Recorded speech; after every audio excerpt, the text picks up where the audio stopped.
During week 5 of the NFL season, the Indianapolis Colts beat the Kansas City Chiefs 19-13. And it was really, really impressive to me. I was like, wow, it's a big win. And my main question was, what did the Colts defense do to slow down Patrick Mahomes and that incredible Kansas City Chiefs offense? They held them to only 13 points. So my next question was, all right, did they create a template that other teams can follow where they can repeat the same scenario? Is there now a template that other teams can follow to beat Patrick Mahomes? And the way I answer these kind of questions is by watching film. So I ask, okay, what does the film say? My first takeaway when watching the game is that you do not stop Patrick Mahomes. And nobody can stop Patrick Mahomes. All you can do is slow him down. And any team who plays against the Kansas City Chiefs better have patience, and they had better have emotional maturity, because he's going to make all kinds of incredible plays throughout the entire game. There was a 2nd and 16 where he scrambled around and threw for an 18-yard gain. And those words, he scrambled around and threw for a big play. I wrote those down over and over and over again. I felt bad for the Colts defensive coordinator. He must have just thrown up his hands and gone, what can I do? There was a 3rd and 18 where he scrambled and then threw a touchdown pass. And you're like, we had him dead to rights. Multiple times they're like, we have him in a great situation. Either it's 3rd and 28. And then he runs around and throws for 27 yards, sets up a 4th and 1. Or like a 3rd and 9. The defensive coordinator's happy. Like, we got him in 3rd and long. We pinned him back. And he'll run around, extend the play, and throw for 16 yards. And you're like, man, what can we do to stop Patrick Mahomes? Now, there are a couple things the Colts did to stop Patrick Mahomes that can be repeated. And there are some things they did that you just got to acknowledge they were fortunate that happened and that other teams can't duplicate. The one thing the Colts and other teams cannot duplicate ever in the future is the Kansas City Chiefs had 11 penalties, giving up 125 yards. It's pretty ridiculous. It's crazy.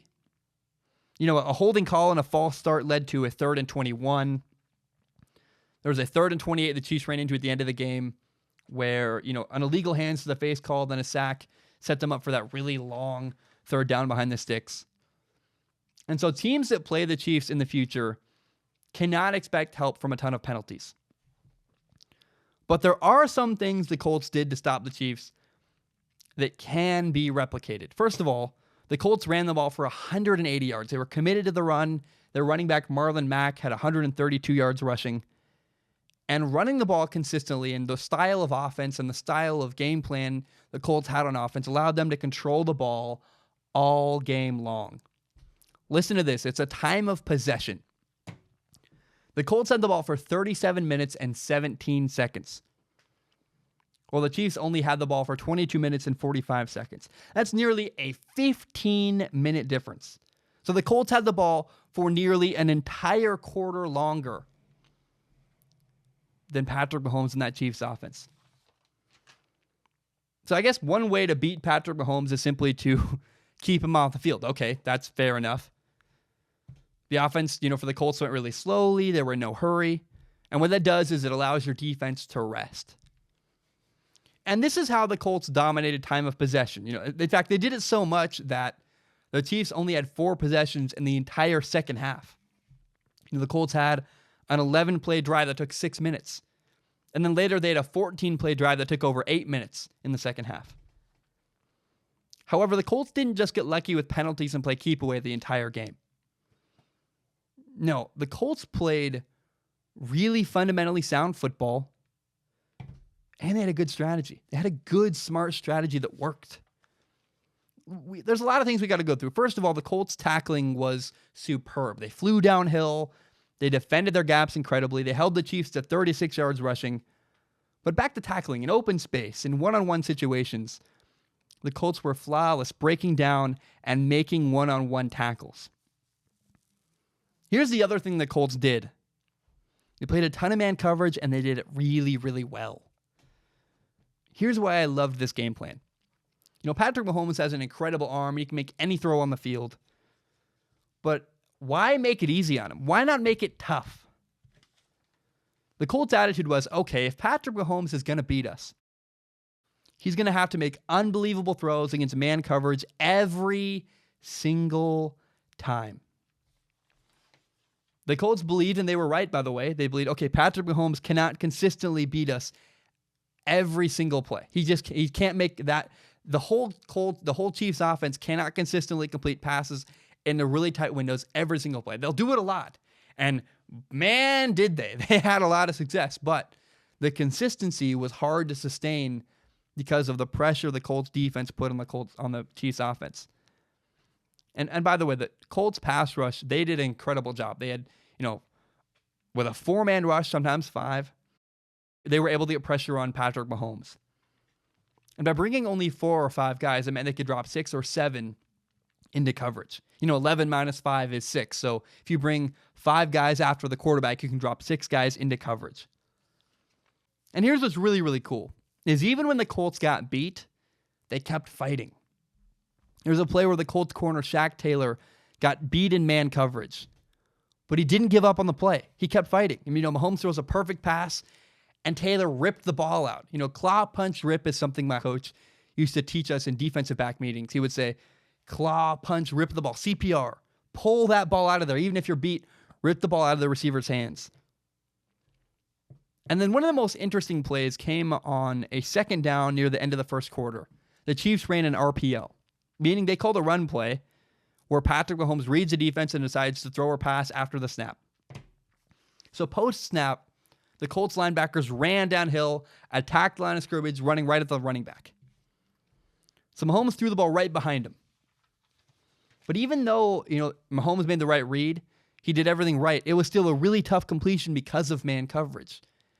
And I don't know what happened. Either Andy Reid decided that that's not sustainable, trying to throw RPOs in a tight man coverage. I don't know what happened. But they didn't go back to it. The Chiefs did not run a lot of RPO looks after that. I think the Chiefs must have really respected the Colts linebacking core. They didn't run many RPOs, and they didn't run a lot of screen games. Not a lot of screen passes.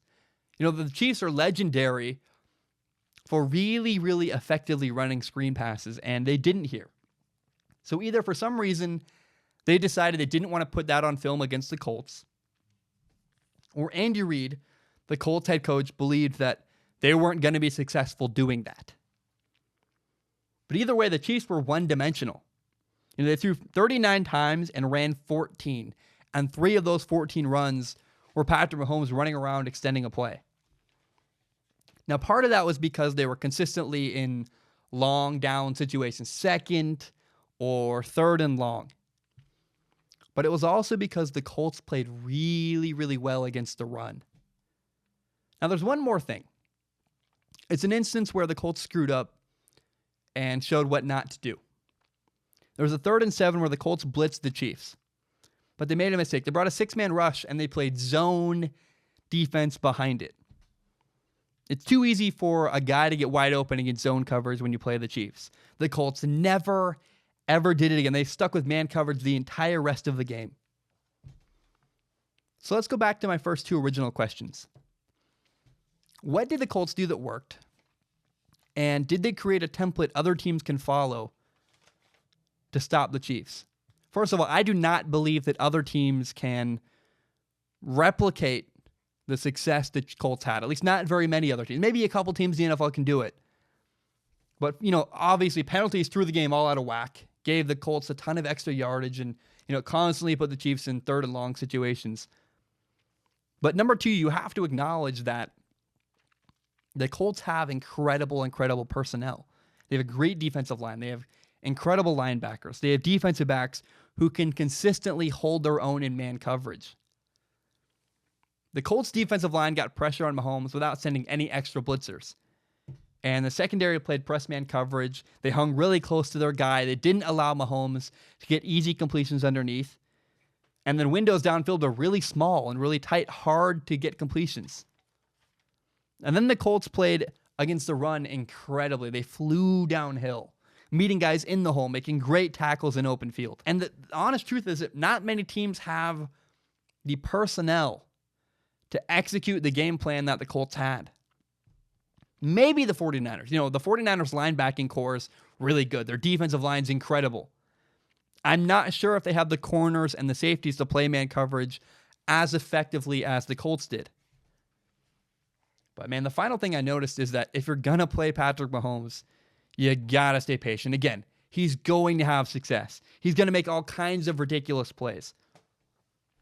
You can't stop Patrick Mahomes. All you can do, what we learned is that if you play well against the run, you make good tackles, you have good fundamentals, you play great man coverage, you get pressure with a 4-man rush, you do everything right, then you have a chance to maybe slow down Patrick Mahomes. But let me tell you, nobody can stop him. The best you can hope for is to slow him down. My name is Zach Schaumler. This is my podcast, Strong Opinion Sports. It's my favorite thing in the entire world. And I want to be very clear and open with the audience. My YouTube channel is monetized. What that means is that some of my videos make ad revenue. It's fewer than you think.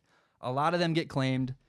But in the past, I've received donations from people on Patreon and PayPal. PayPal.me/Zach Schaumler. Patreon.com/Zach Schaumler. And because I'm making ad revenue, it felt kind of weird just receiving donations. I wanted to give something back for the donations. And so people who support me on Patreon can give me $1 a month, and that allows them access to a pool where they can ask questions. If you send me questions through Patreon's DM service, you comment on one of my posts on Patreon. If you give $1 a month, you can submit questions. And with my eyeballs, I look at every single question submitted. Then at the end of my podcast, I pick the best top couple questions and read them on the show and answer them in a segment I call Ask Zach.